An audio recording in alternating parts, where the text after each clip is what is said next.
Okay, so this is today's class. How would you like the font? I thought it was very appropriate and very cool for today's lesson, so I decided to use it. The background, I'm sorry, the template for this. We're going to talk about the early national period one more time. And today's lesson is going to be the second part. And this is also going to be included for your assignment of the diagrams, timelines, or whatever you're doing with the presentation. As usual, if this is your, okay, hold on guys. I need to charge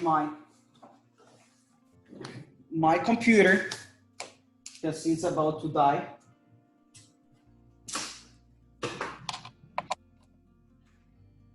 Okay, so we're gonna move. And the first thing that we have in here is Thomas Jefferson, the Declaration of Independence. And we're at this point talking about independence movements in here in this part of the history of the United States. I don't know if I have a volunteer to help me reading this quote.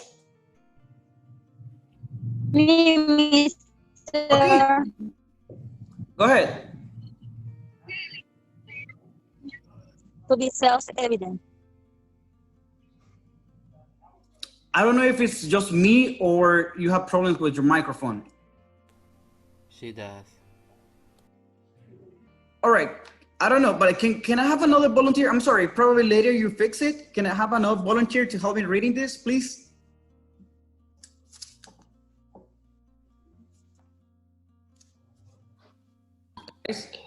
We hold this truth to be self-evident, that all men are created equal, that they are endowed by their Creator with certain unalienable rights, that among these are life, liberty, and the pursuit of happiness. Thomas Jefferson, the Declaration of Independence. Independence, okay, great, thank you very much. Okay, so in here we have Thomas Jefferson, that is going to be one of the writers that we're going to cover in this session, but I want you to keep, I want to like have the focus on this, unalienable rights, that among these are life, liberty, and the pursuit of happiness. This is basically what the United States stand for nowadays, still nowadays. These values, these human rights, life, liberty, and the pursuit of happiness. And these are still relevant for today's society in the United States and everywhere in the world. Okay, thank you for the person that helped me reading. As I said, we're going to cover the early national period writers, and this is session number 9. The first thing that we're going to do,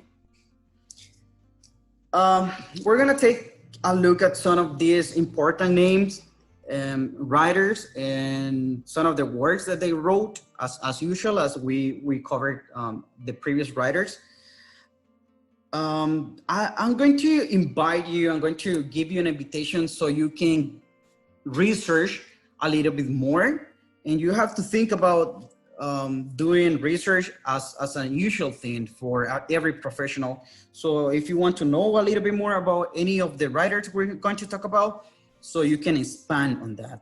So in here, I can just give you some of the details, some of the words, and I cannot expand more on each of them. So I'm going to mention some names and some words, and I'm going over some of the main points about this as usual.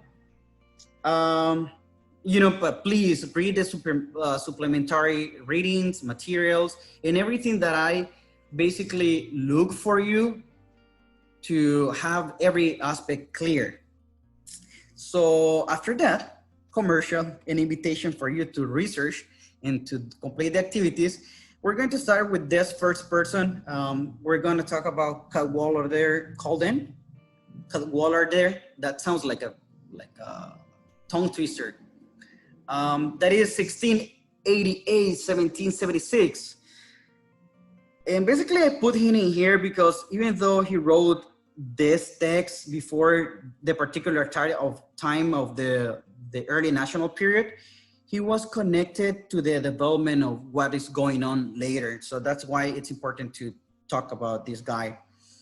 And it's important because his relation with a lot of the founding fathers, or founding fathers will be the padres fundadores, right?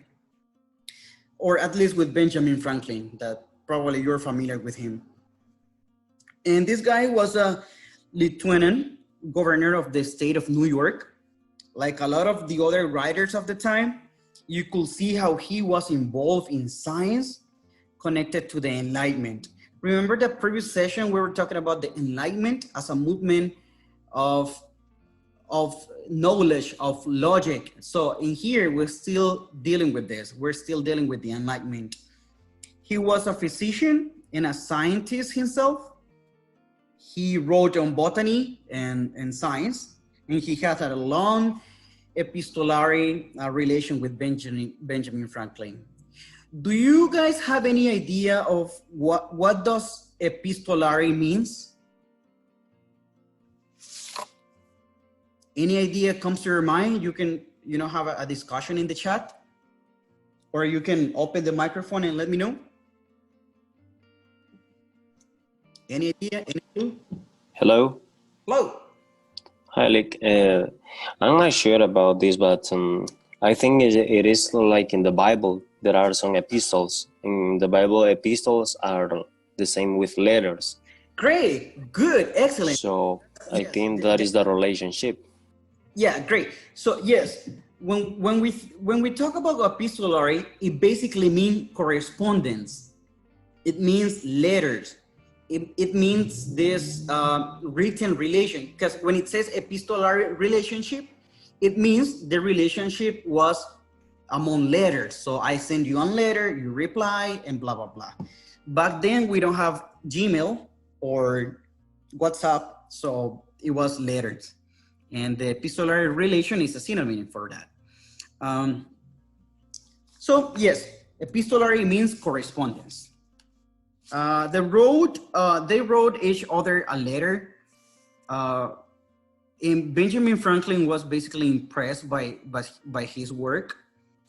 And you can see the picture of him. You could see the changes in the way people dress and the changes in colors.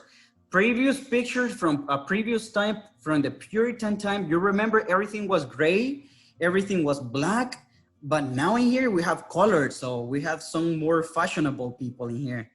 And he's leaning on a piece of paper there. You remember the previous period, that is the Puritan period? Everything was on the hands, everything was on the face, on the Itos Patos logos.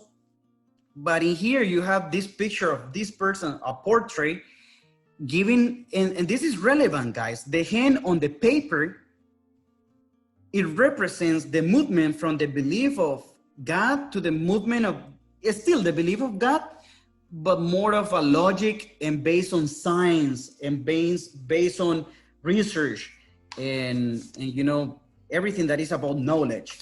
That is the summary for the Age of Enlightenment. So art is very related with literature. So you want to keep, that in mind, because I think it's very important. So he wrote the history of 5 Indian nations when he was appointed as the first colonial representative of the Iroquois. And you have a picture of the different tribes. There are a lot of tribes in the United States territory, as you previously read about. But this was the colonial representative of the Iroquois. It's important to focus on how the Native Americans were treated back then, and how a lot of the different racial groups were treated along the development of the United States. And we're going to enter into discussion of the slavery in here and later in the presentation. We're going to see a lot of the writers, but this is an interesting work because even though it was written, like I mentioned before, before the time of the early national period, his relation with a lot of other people is very important. So in here you have something on this guy that is prior to the early national period, but because of the connection and because of the thematic that he covered in the writing, so this guy is important in the discussion for today. Okay. Okay, I brought an activity for you. Probably you can help me and you don't get bored. And this is nothing related with the topic, but probably you would like it.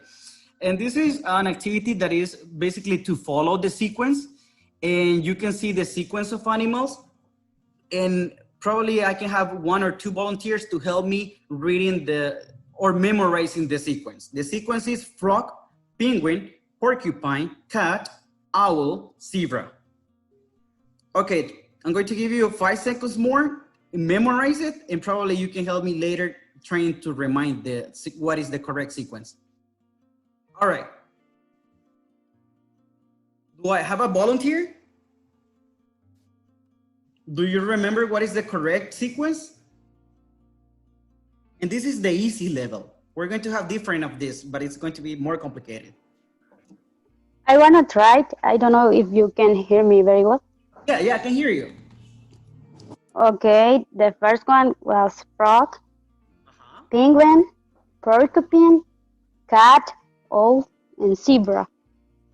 All right, let's see. Yeah, you said it correctly. Okay, guys, don't be cheating. Don't be writing on anything. It's just a game to relax, to pay attention. It's just about memorization, right? But this is the easy level. It's going to get complicated later on. Thank you very much for the person that participated. And we're going to have, you know, something like a little bit difficult later on in the presentation. Okay, written chapters. Okay, what is the conversation that we're having in here? You haven't checked my card. Okay, great. A series of documents, chapters. Oh, about the epistolary discussion. Dalia, that was Dalia. Yes, cool. Thank you, Dalia, for that. Okay, remember that if the recording stops, we're going to get it back as soon as it gives me the chance. We have the other guy, Benjamin Franklin. Probably you're familiar with this guy. And this is because this is a name we all know. He was a printer, a publisher, a scientist, an inventor, a diplomat, an author. And basically his diversity is incredible. And probably you know him as a scientist, as an inventor. Probably you know him because of a diplomat, you know. But this guy he was born in Pennsylvania in the United States. And, you know, the amount of appreciation of this guy in this city of Pennsylvania is very, very big. There's a lot of monuments and places that you can get a lot of information of this guy. One of the most incredible Americans considered in the United States for his inventions as a scientist, his writings, and his contributions. I'm sorry for that. Writings, that's the word that I was looking for. And this is a picture that a lot of us have seen of him in the 100 bill. Did you know that his face is on the 100 bill? Do you know the name of the guy that is in the $1 bill? Anybody? If this guy is in the $100 bill, do you know who is in the $1 bill? The name of that person? George Washington. George Washington? Okay, let's see. Benjamin? Well, Benjamin is in the 100. Abraham Lincoln is in the $5 bill. Okay, yeah, that's right. Okay, thank you for that. Okay, probably we're going to move on, but this is the guy that, you know, he is multi-talent and crazy that he is famous. He's not this person that is trying different things, but he's very good at the different things he's doing. He's very good at being a scientist. He is very good at being a diplomat. I mean, to be considered to be in the bill, the face of one bill, it's crazy. It's crazy. Imagine your face in a currency. That would be very cool. But we're going to continue. That is just extra commenting here. Benjamin Franklin was definitely influenced by the Enlightenment, guys. So we're still dealing with the Enlightenment ideas. His style of memoir was a radical change from the previous memoirs. When we look at the Puritan spiritual autobiographies, for example, they always talk about the self and talk about the self in relation to God and the self in relation to being a good Christian. But in here, Benjamin Franklin's perspective is on the self, but the self more worldly and less deterministic. Okay? Determinism is where things are laid out for you. That's what it means, determinism. Kind of a predestination. So basically you're supposed to do this and this because God had a plan for you. So like we look in deism, the movement, the previous movement, there's less determinism and people can basically develop their own life and find happiness in this world in the way they want. In the today or in the tomorrow, that is determinism about.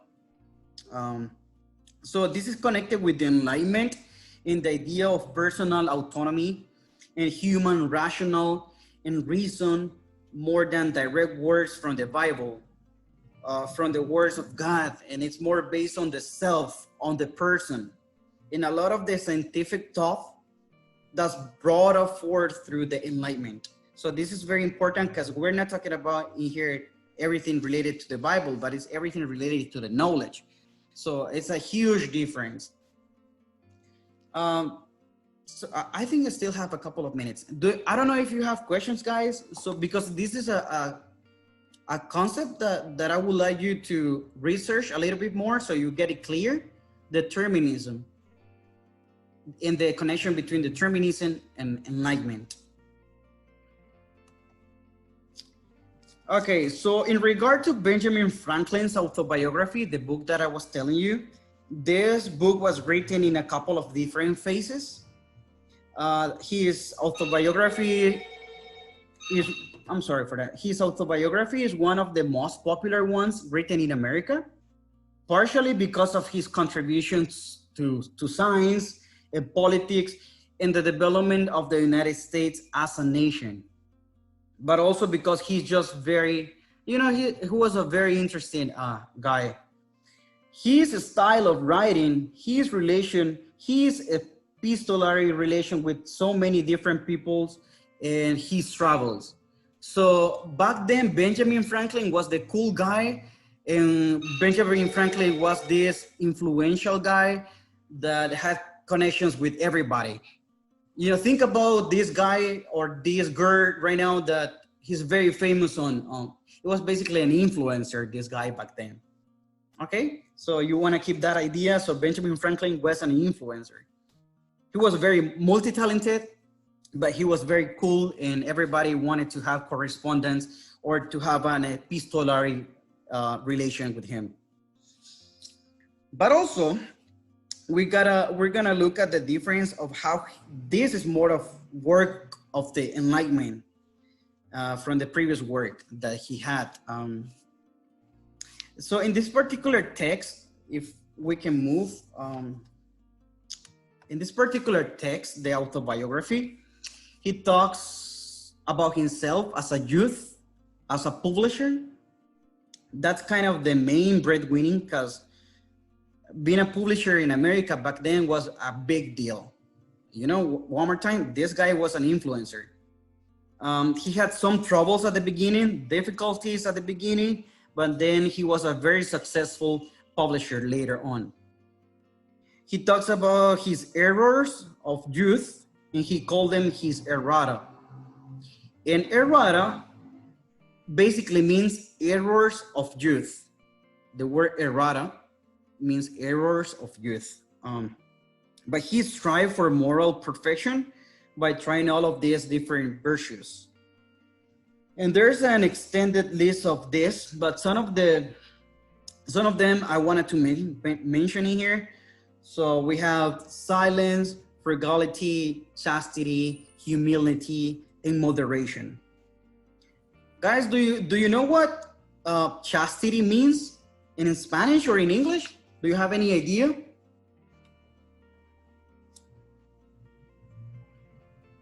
Anyone? Do you have a guess? Yes, in Spanish it would be castidad. A synonym of that word would be purity. Purity. All right. Thank you, Cindy. Purity. It was you, right? I don't know because I cannot see your faces. But yes. So chastity means castidad in Spanish. What about frugality? Anyone? Do you have any idea? Or right now you're Googling. What does frugality means?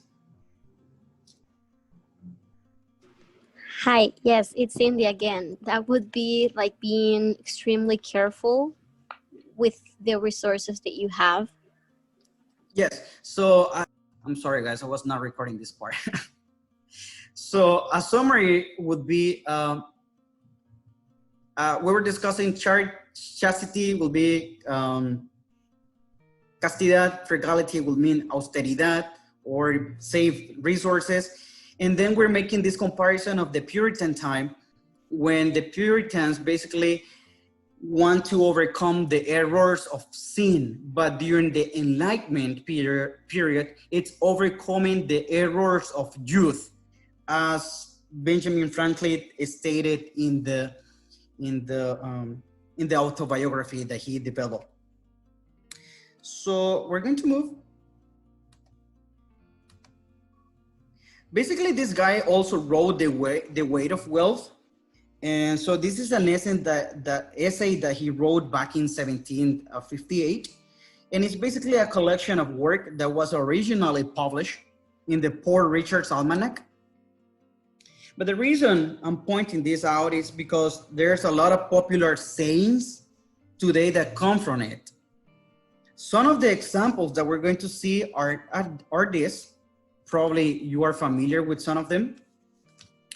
The first one that we have is, there are no gains without pain. Have you heard this saying, guys? Or probably you're familiar with no pain, no gain.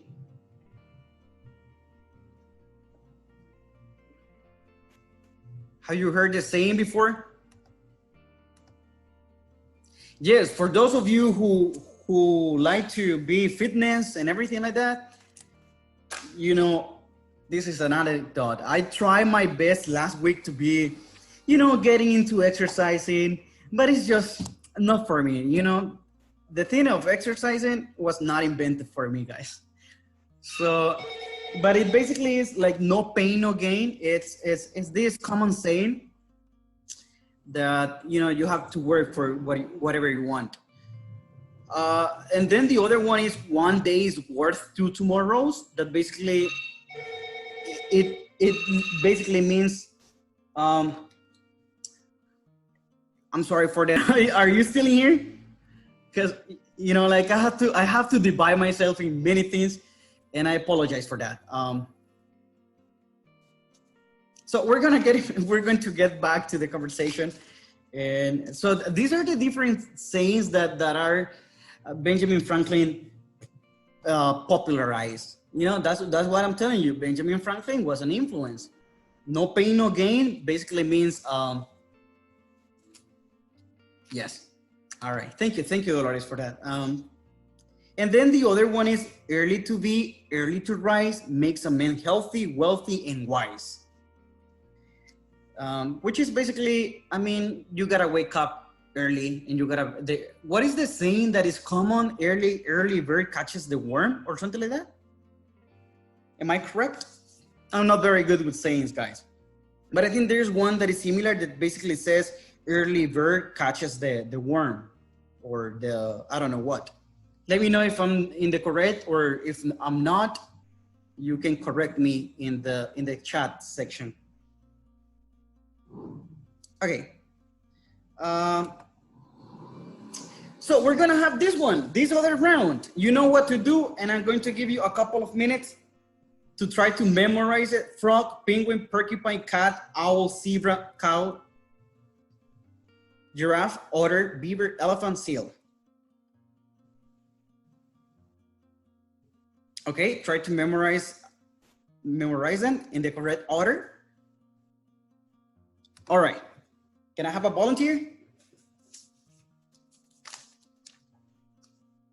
Or you need more time? More time, please. More time, okay. Don't cheat writing down the names, the order. I want you to put your mind into work. All right, any volunteer?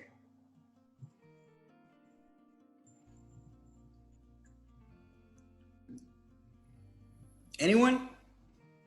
Come on, guys. This is only level Okay, 2. I just remember frog, penguin, cat, and zebra. That's all I remember. Okay, we skipped one in the first section.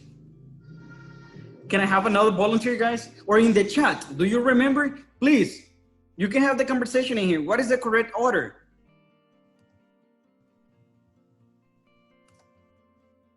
Okay, one more time.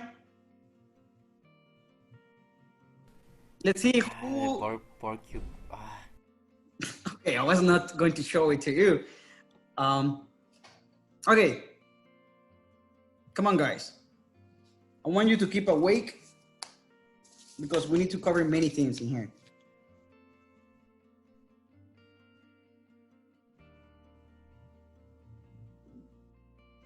Anyway, so we're gonna move, guys. And let me know in the section in here if you remember all of the correct order. I'm going to continue, and you can have the conversation in the sequence in the chat. Probably one of you is going to be very good at that. We're going to continue. Okay, let me know.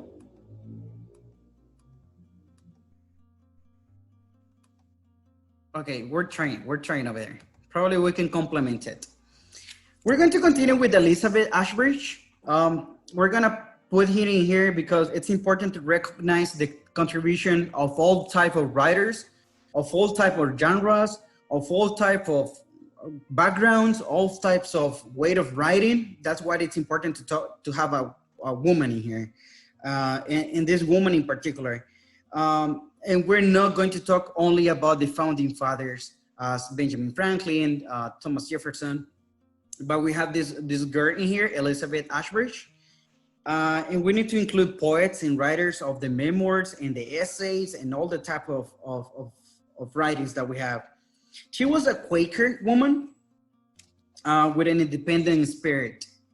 She brought from her Anglican roots because she wanted more respect of a woman. He basically wanted to be respected as a woman and as a poet, as a writer. That's why she moved basically to the Quaker idea.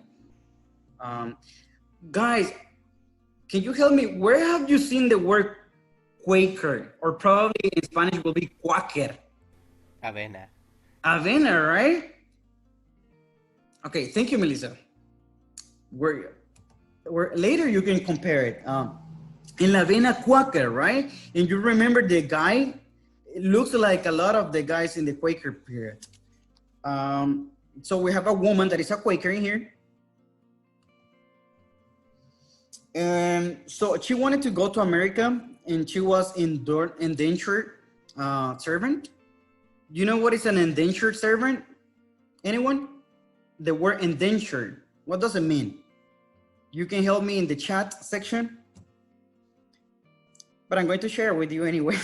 So an indentured servant is basically that person that or someone that pays the way to go and because of a service and basically is under contract to work for a particular amount of time to buy, for example, the freedom or to buy the way out of something. So it's basically working is working for your freedom. That's what indentured servant means in America.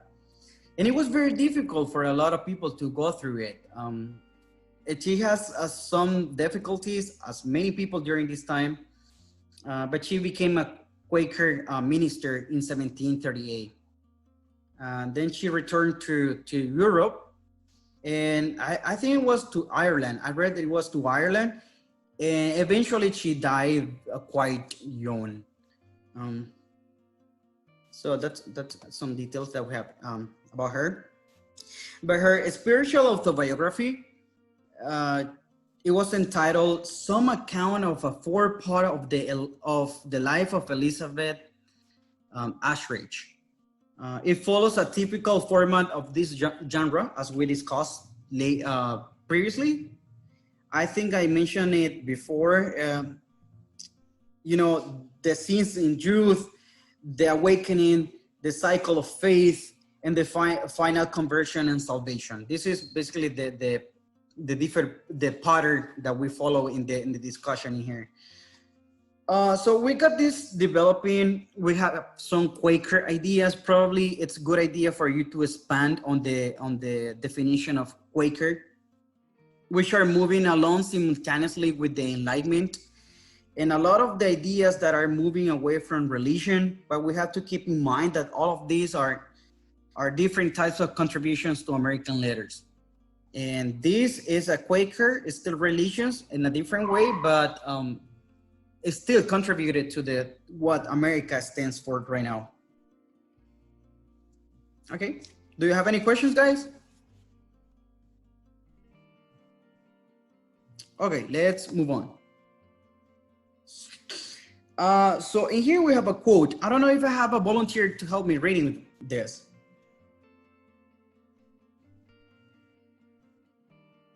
Anyone?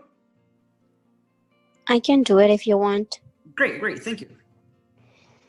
My life having been attended with many uncommon occurrences, I have thought proper to make some remarks on the dealings of divine goodness with me.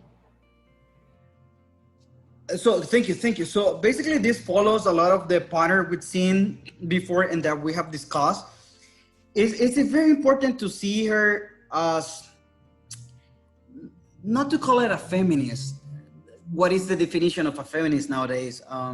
But she really break into radical feminism as we describe it today. I mean, she was not breaking statues or anything, but she was basically, she did break from her roots, and she was an Anglican woman during this period, and she make an effort, and she indeed became a minister of the Quaker movement. And she did contribute a lot to the idea of the consideration of a woman in that society.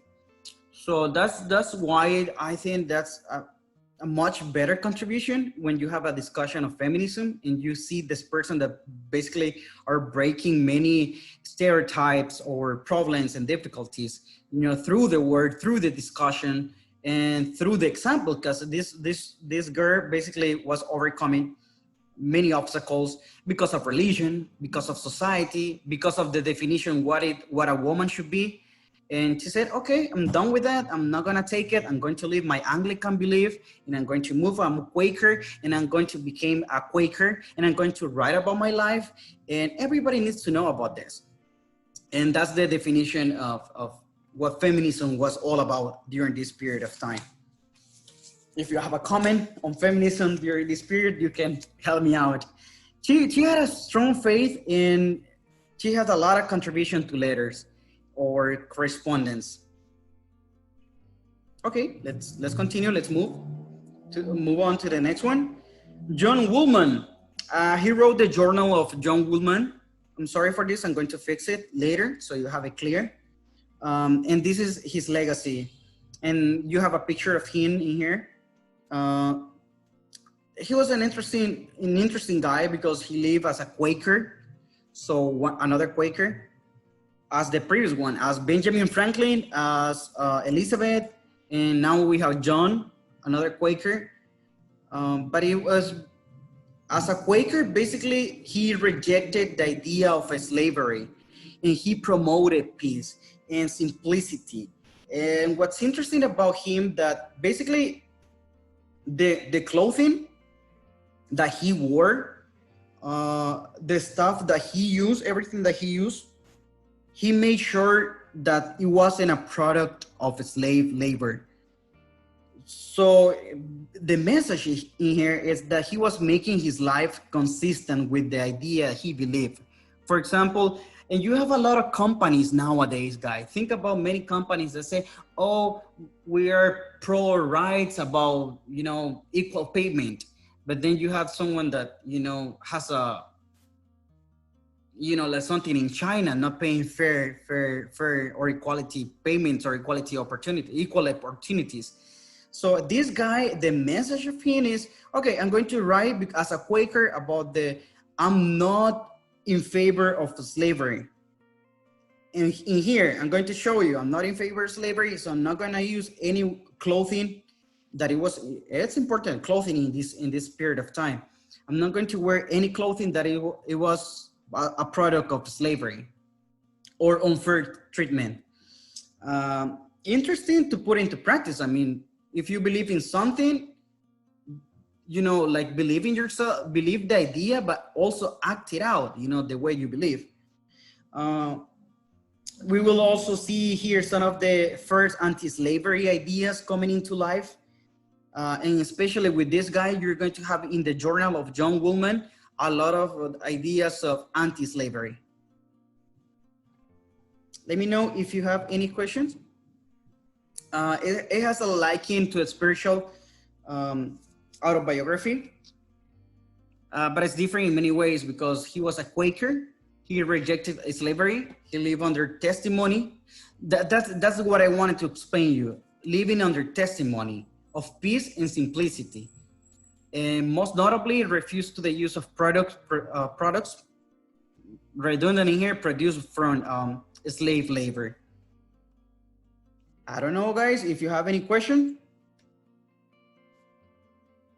Are we good? Okay. Yes. Are you still there?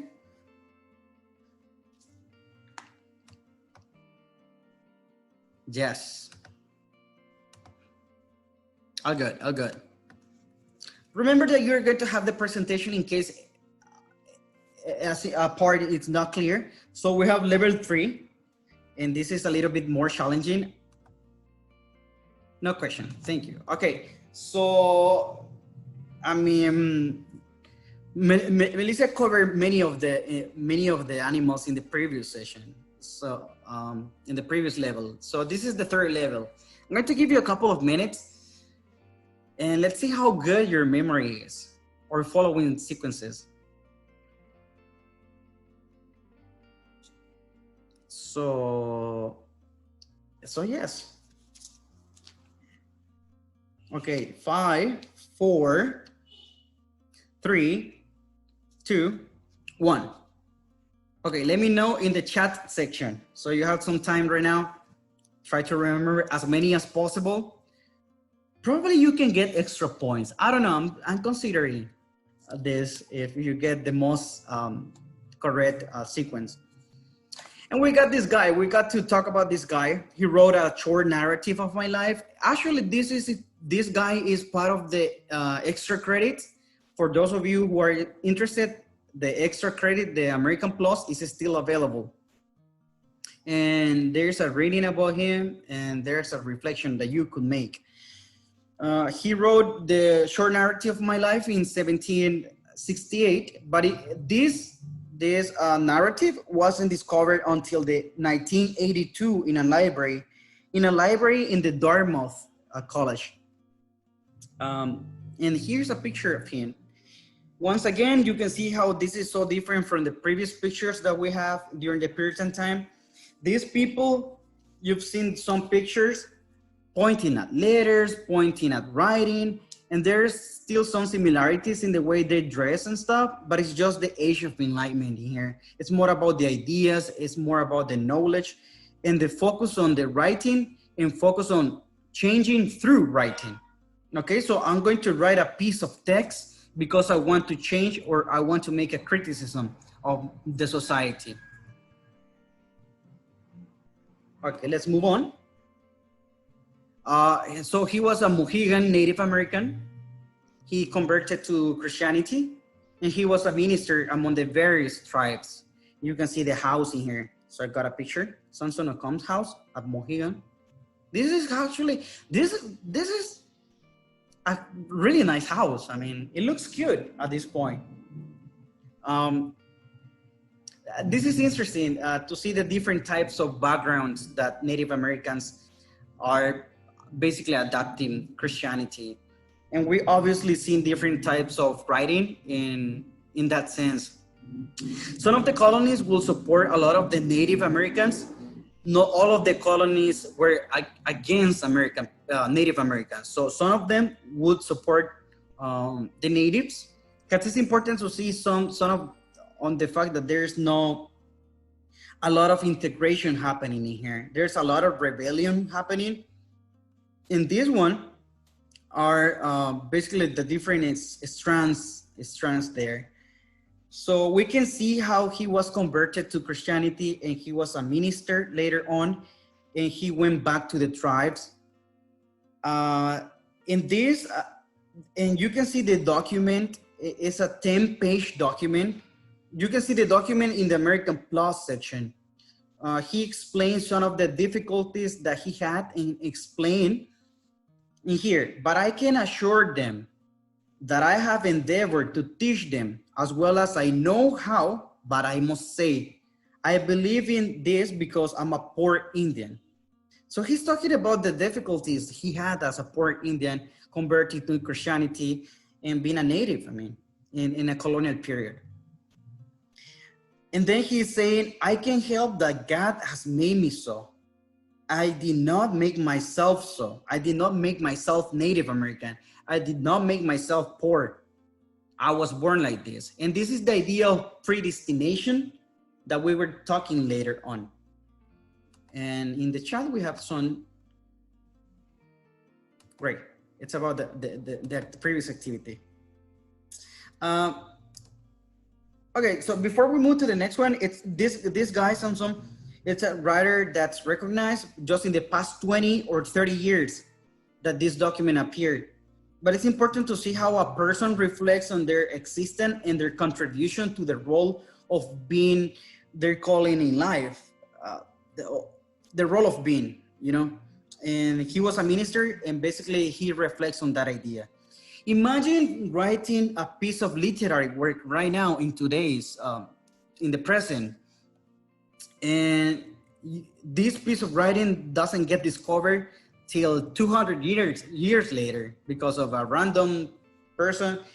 The impact and the perception that you get of the perspective of this person being in the future. Imagine you write something. Imagine you write a letter to your lover, or you write an essay for the American literature course, and someone in 100 years later found it and see, okay, this guy was really good.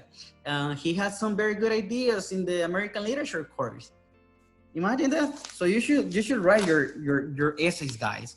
For those of you who basically plagiarize a lot of your essays, for those of you that I check already, don't do that in the future. Okay, the next one is going to be J. Hector St. John, the Chevre Corps. Okay, I'm not sure if I mentioned that correctly. This is going to be fixed. I don't know for what reason when I have it in the presentation, probably it's when I transform it into this platform. That it gets a little bit weird in the spacing. Anyways, we're gonna move. We have this next fellow with a French name. He wrote letters for the American farmer, in 1782. And once again, he see the scientific aspect of this because the letters describe the botany of America and a lot of the flora and a lot of the fauna of the Americas. But also he wrote about the conditions in which the settlers lived. And here's a picture of him, very presidential.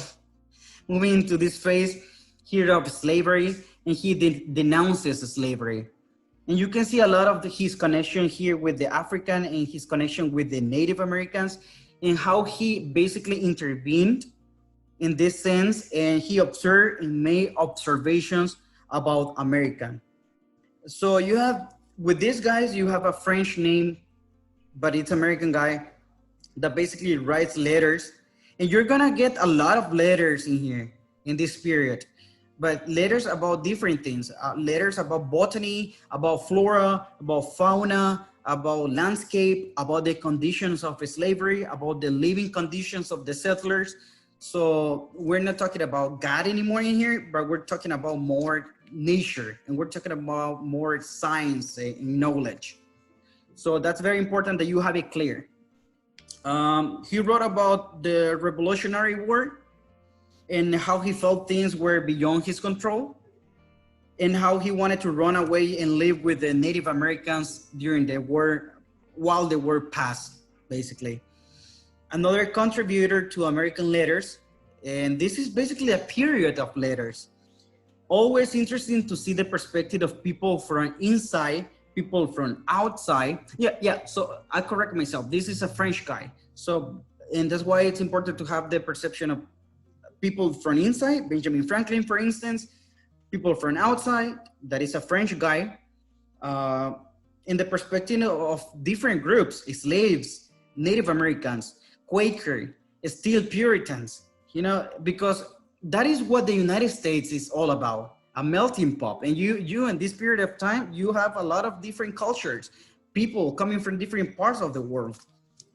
And that is the United States still. And you have Thomas Paine, and we have another founding father in here. And you can see he immigrated to America when he was in the 30s. So he's basically not American, but he immigrated to the United States, what is known now as the United States. A picture of him. And just to think that the idea of that, I mean, you're in your 30s, you're old, but you can move to a different place and have such an influence on a revolutionary cause here. He was influenced by the idea of change and the revolutionary cause. So if you're in your 21s, 22, I don't know how old you are, guys. Probably you're 25 or you're in your 30s, but it's not late. You still can be part of the change of this country. And this guy was not even America, and he became the founding fathers in the, you know, when he was in his 30s. So don't get discouraged because you're old or you're young. At any point you can make a change. Okay. He published a short text entitled Common Sense, and this is very common in literature in the United States and also in history, in social studies, because this is basically the foundation of what America stands for. And this book basically sold some 100,000 copies, 100,000 copies in the 1776. Not many books nowadays sell even 100 copies or 500 copies. But imagine this was a very common, and it was most likely one of the first works that directly asked for independence from Great Britain. And it was written anonymously at first. So he wanna be an anonymous writer, but he tried to write it at first anonymously, as I said, but then because of the fame and because it was very popular, he was quickly discovered. And it was written in plain language. This Common Sense, this is going to be important, guys, because probably this is going to be part of the midterm. It was written in plain language, so it was easily accessible to everybody.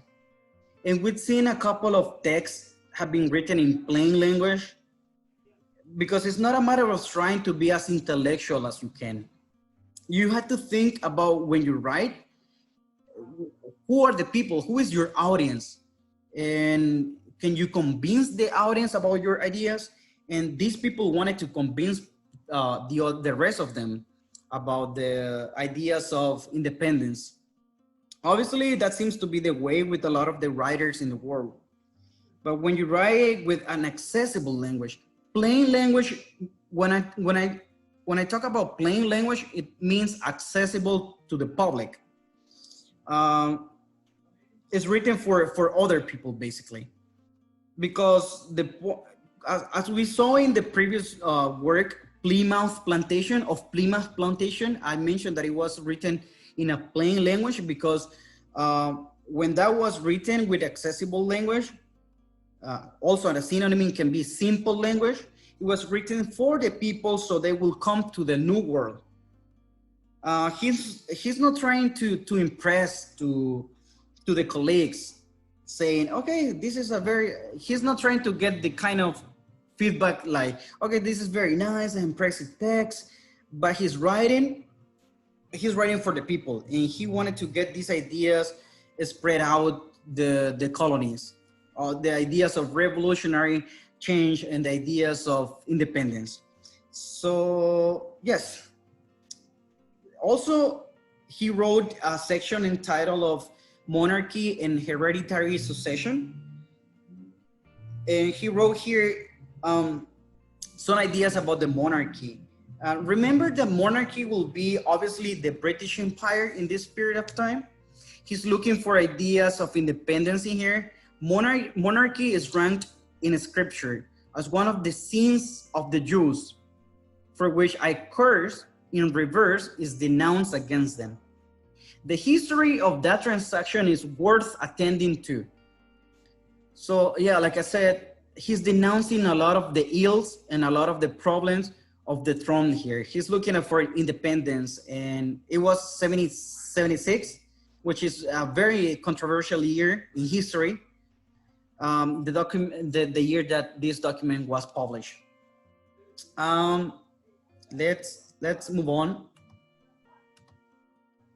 Okay, guys, hopefully you're still with me. And this is a very important presentation because it's going to be helpful for your project, and it's also going to be helpful for your midterm. He also wrote The Rights of Man in 1791 and The Age of Reason in 1794. So, you know, in here, the importance of writing, it's fundamental for the developing of the country. The first one showed The Rights of Man, showed his support to the French Revolution. And he was jailed in France for a spell when he was over there. And the French Revolution, do you know when the French Revolution happened? I think it was 1780, 89 or something like that. And some years later, we have the American Revolutions in the United States. And he was very, very involved with the idea of independence. And then we have The Age of Reason in 1794, in which he promoted deism and criticized organized religion. And he also criticized the church as an institution.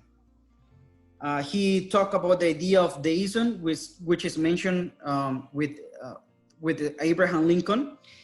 And it's really interesting because the idea of the Enlightenment keep making the connection between the idea of objectivity, moving away from the Bible, moving away from the traditional thought, and moving more into an idea of age of autonomy, personal thought, thinking with reason, and enlightenment. And how can we connect these things to our thoughts? That's basically the idea I want to leave you in here. So basically that's everything about the deism and the idea of enlightenment, guys. Do you have any questions? If not, we have the last level for those of you who are very good with memory. So I'm going to give you a couple of minutes so you can try to memorize it. Okay, so we're going to have one more reconnection with the Zoom. So it's going to stop and then we're going to reconnect. And that is going to be the last one, I promise. And I'm sorry if this class is long, but you know, like this is the only live class that I have. So I try to make a long class on Tuesday and then a very short class on Thursday. So don't come after me in the comments saying, okay, Miss, that was a very long class. I mean, it's important that we discuss all of these theories. I think it's enough time. We're going to move. Let's see how many you can get. I wanted to share the real deal in here. I wanted to share some cute animals, so you get and some. If in case you didn't know the name of some of the animals, that's gonna be there also. And for those of you who are doing the teaching practice, this is a good idea that you can implement with your students. If you're, for example, you're talking about like fruits, or I don't know, you're teaching on a specific topic, you can, you know, try to help them memorize the vocabulary following a sequence. Let's continue. We still have, and this guy is Thomas Jefferson. And we can leave him out, definitely. So he wrote the Declaration of Independence. And this guy is huge, and this guy is very important. He wrote the Declaration of Independence, but basically the Congress edited parts of it. He didn't like it. Obviously, he wanted to have the original document. So I think it was very frustrating for him at this point. And the Declaration of Independence, for those of you who do not know about this, is the founding establishment of a group of documents that helped the United States become what it is today. He was also the third president of the United States. He was the third president. George Washington was the first one. Let me know who was the second one. And then Thomas Jefferson was this, I think Thomas Paine. I don't remember the second president of the United States. Who was the second president of the United States? Help me out with that. John Adams. Thank you. Thank you very much.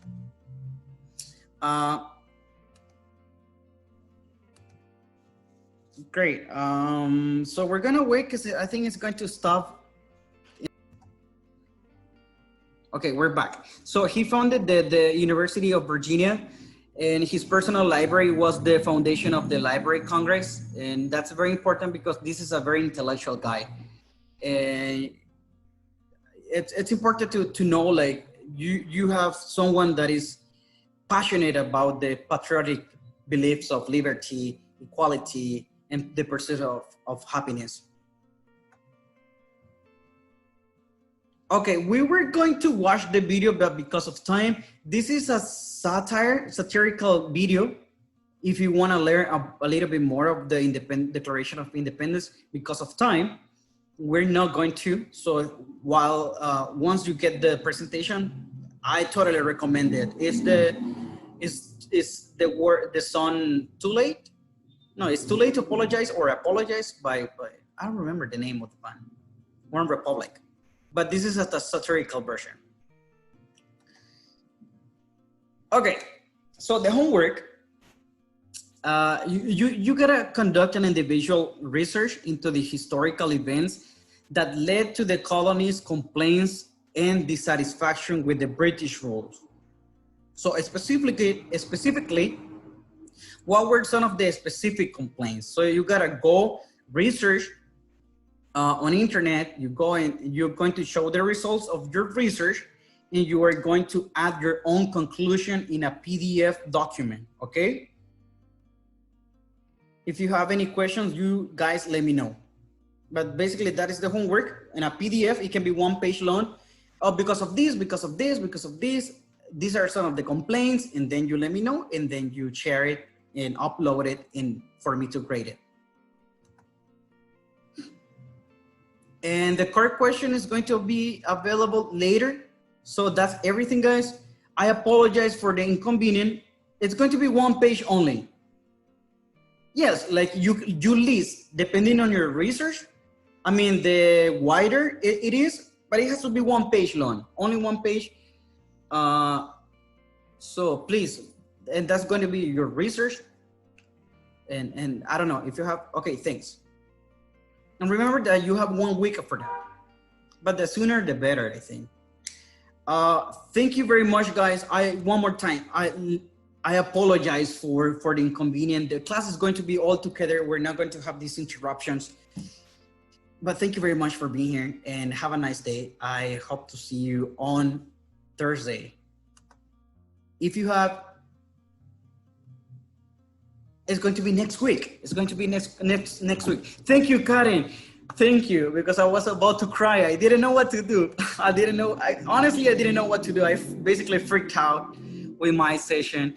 But let the others know that I apologize and I'm really sorry. Thank you. Take care. I have to move to the other class, so I gotta let you go. Bye-bye. Don't forget the Swift cues that is going to be there. Goodbye. Take care.